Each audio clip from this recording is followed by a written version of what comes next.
Good morning, good afternoon, good whatever you're up to in this wonderful, wild world. I hope everyone's doing well. And welcome to another show where we talk about the soft and system sides to sales. And today, myself and Jason are going to be discussing the non-verbal voice and cues when it comes to sales.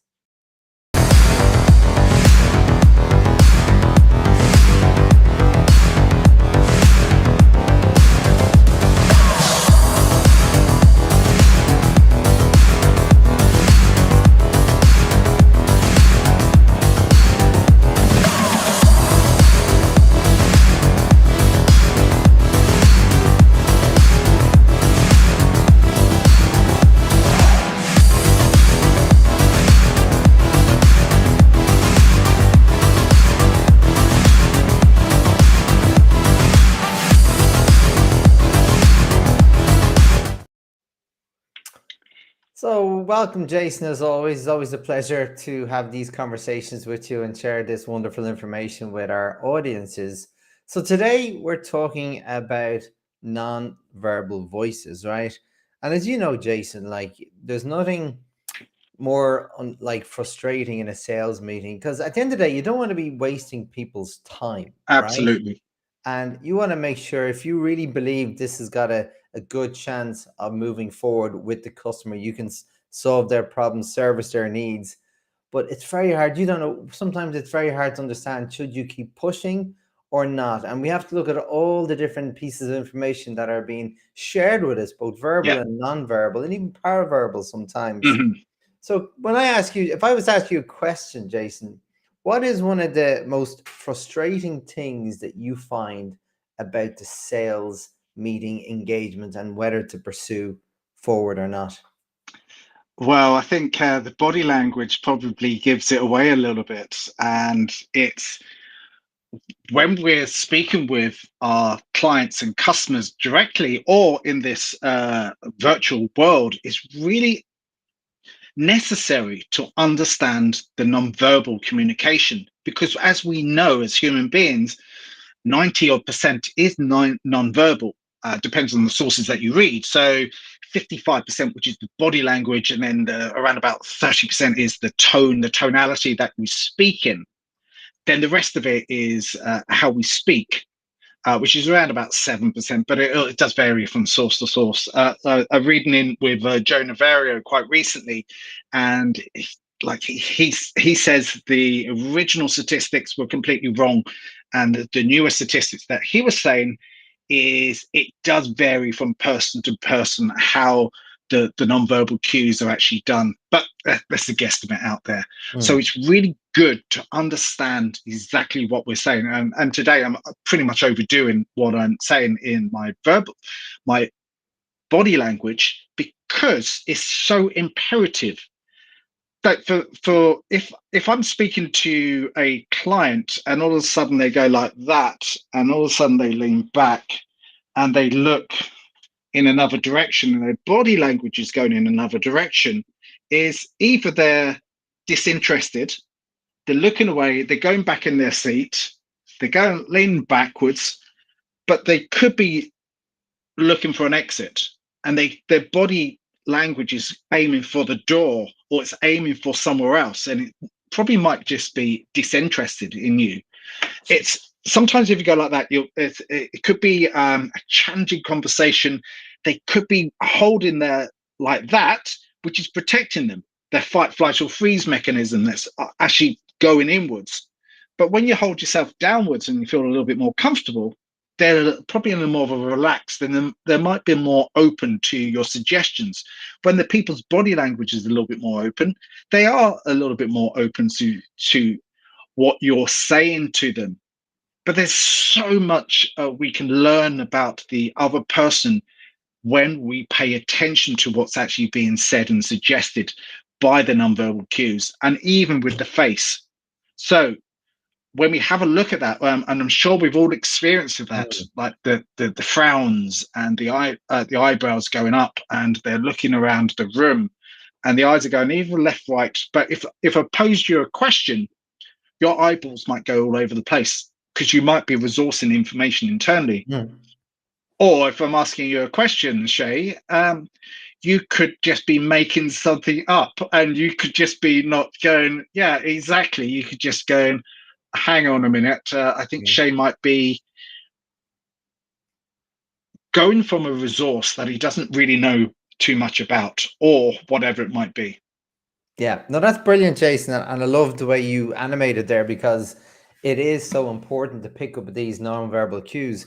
The other thing I'd like to really understand, Jason, is it one cue in isolation, or can I see a pattern emerging? And this is where qualifying questions can be Yeah, really powerful.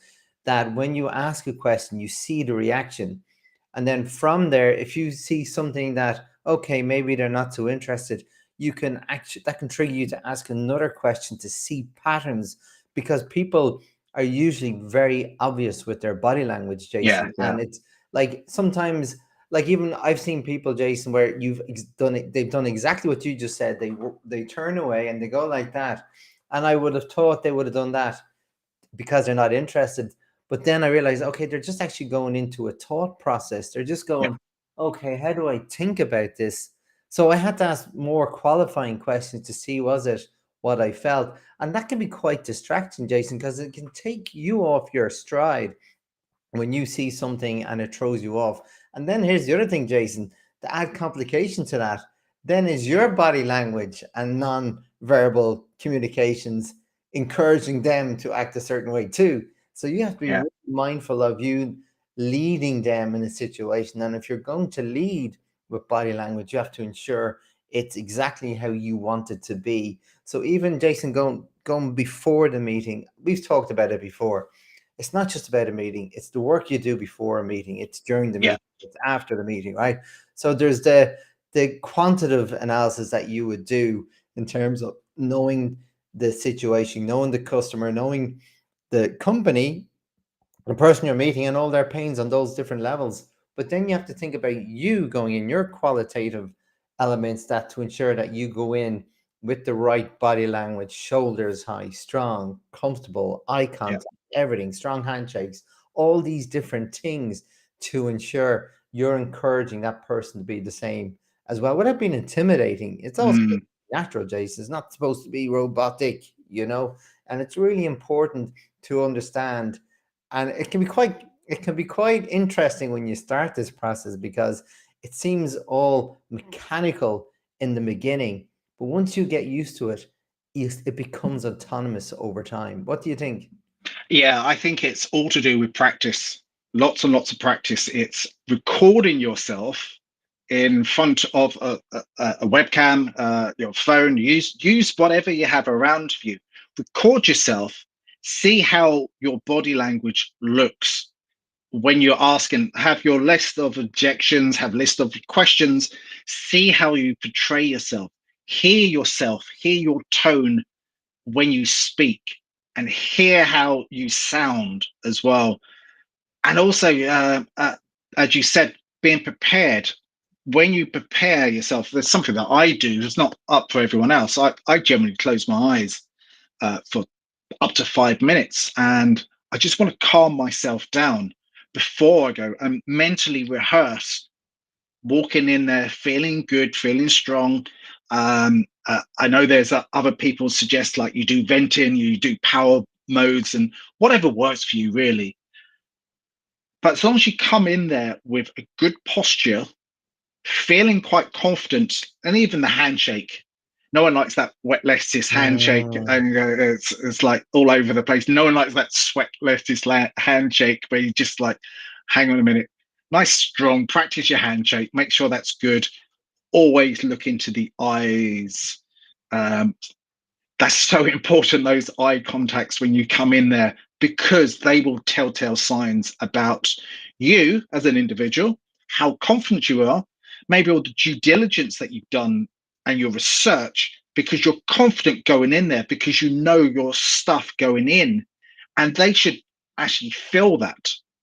They mm, should actually go, they should actually, some people, you can get that air of confidence around them, and you can feel it from the other person. And you're walking into the meeting and go, they know their stuff. It's like when we do coaching and when we do training, they expect us to be experts at what we do. And that's what we need to portray. We are experts at what we do, and our body language shows that we're good, and they can feel that non-verbal communication straight away. There's an instant thing in our brain to go, oh, I like that person, or there's something in the air about that person that I'm not quite okay with. I'm not quite sure what it is, but that's what I feel. So it's all of that. It's really getting yourself across, feeling good, breathing, which is obviously very important. You don't want to be passing out, but yeah, breathing from the lower stomach, so you have a really good strong breath when you come into the meeting, virtually or no virtually. It doesn't make any difference. It's all the same thing. Yeah, no, absolutely, Jason. And I just want to build on something you brought to my attention there is about that first impressions, right? So again, Jason, you have to be on form. It's like acting, Jason. Like you have to go in, even when you're not comfortable with how you feel. You could be having an off day, but you still have to put on that act to ensure when you go into that room, you're giving the right non-verbal communication signals to that person, because whatever you come in and do is going to have an impact on how they react to you. So it's very important to do it right. And I want to stress the importance of, there's a difference between confidence and overconfidence and being Yeah, cocky. yeah. It is so important to understand the difference, because you want to be confident but open and being approachable, Jason. It's very important so people know that they can have a conversation. They're not going to be intimidated by you. And again, that's very open. You talk about the handshake, Jason. I always open, my hand is open, my palm is open to them. Yeah. My jacket, if I'm wearing one, is open. So when I open, my heart opens up to them as well. All these non-verbal, subtle communications, they all build up to that first impression that person's going to perceive of you. And it's very hard to change that, Jason. It Yeah, yeah. truly is. You have to work really hard. So you have to, in prep, you have to work hard on making sure you're giving yourself the best opportunity to have the right first impression, because it's so hard to get over that. It is trust and it's connection. There is something in body language that I read is when you show your palms up, it means that you're more trusting. When it goes down a little bit, you're less trusting and you're going inwards. But let's have a look at when people are trying to protect themselves, maybe because you're challenging them, or maybe they're being evasive. So when we have a look at that, I know I alluded a little bit that when we first started, is when we're asking them questions and they're being evasive, what do we do? Well, share, please share, because do you know what, Jason?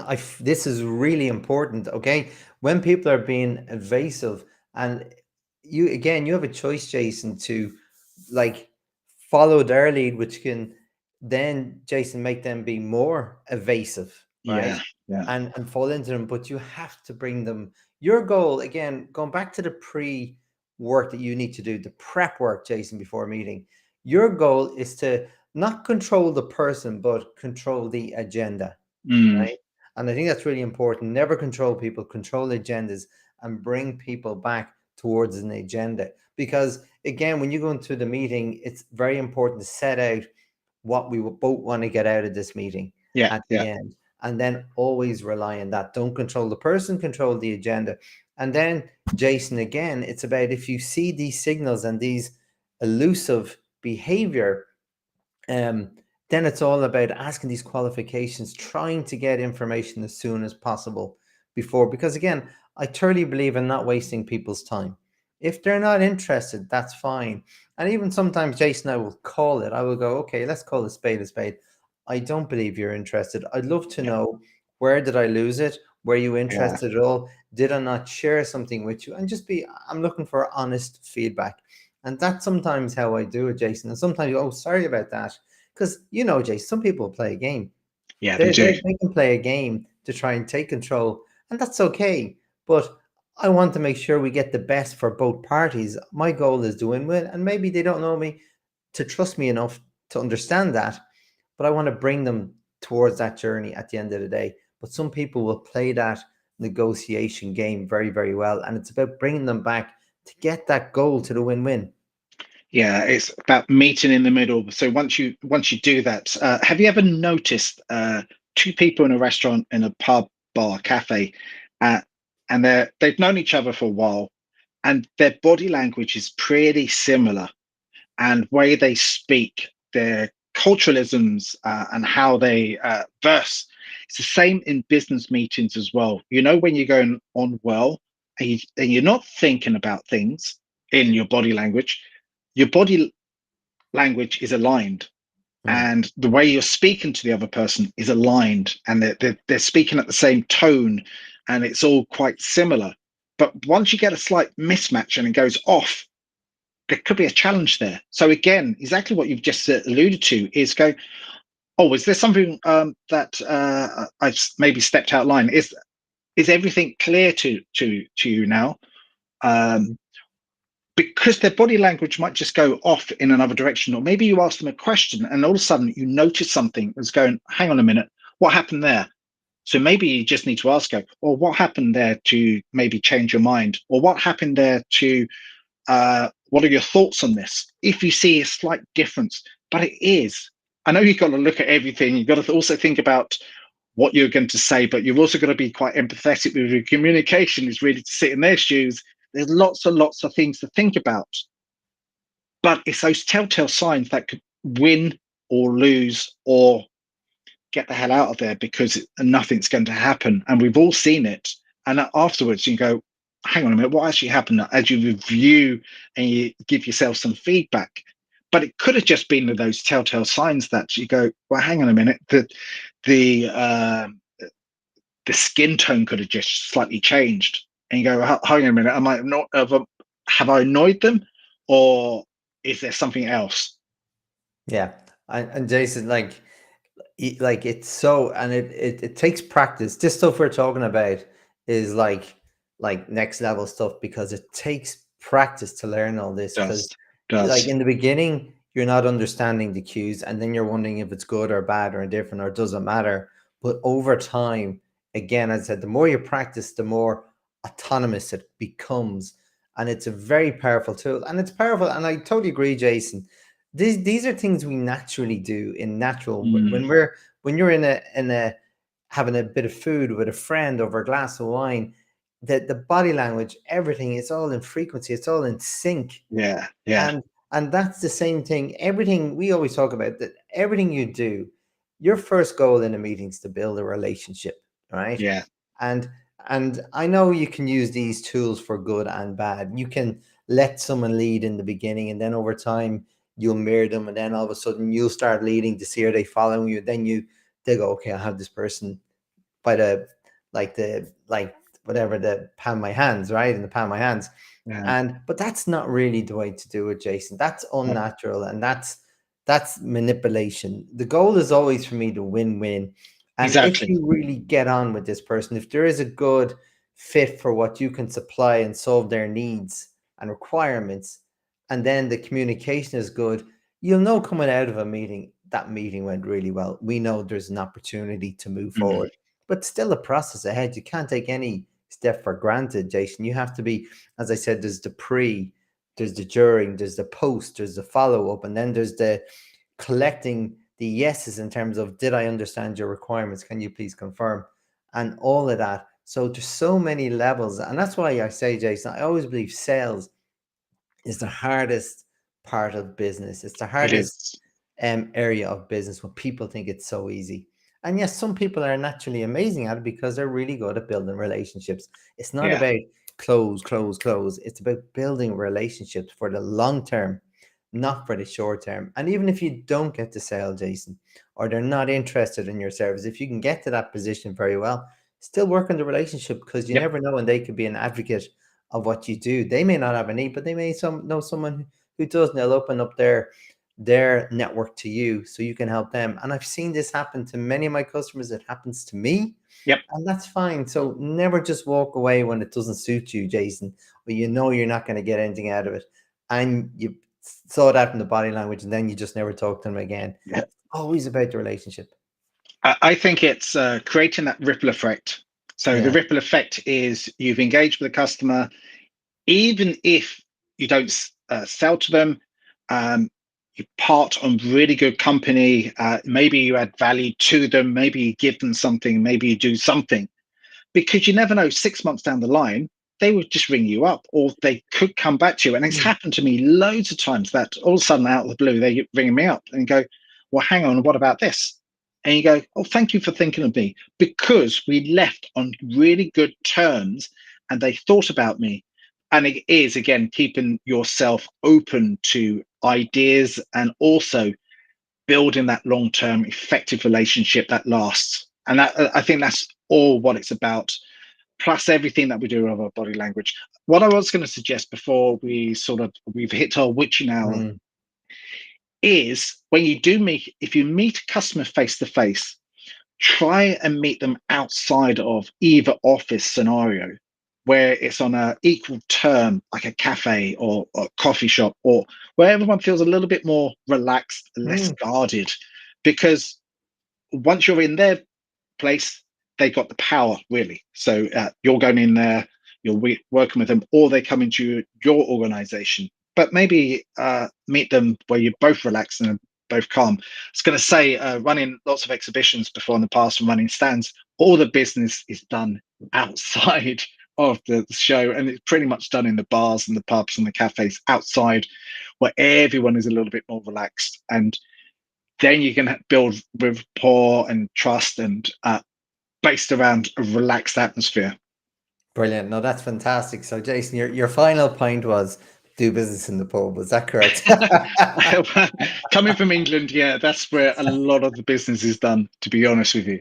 Yeah, Yeah, no, I agree. And like, I think there's similar cultures where people just want to get on with people. People want to have fun. People want to yeah. enjoy each other's company outside of that formal business relationship scenarios and scenes. So I absolutely agree. I've done the same many times over, and I've had the hangovers to prove it, right?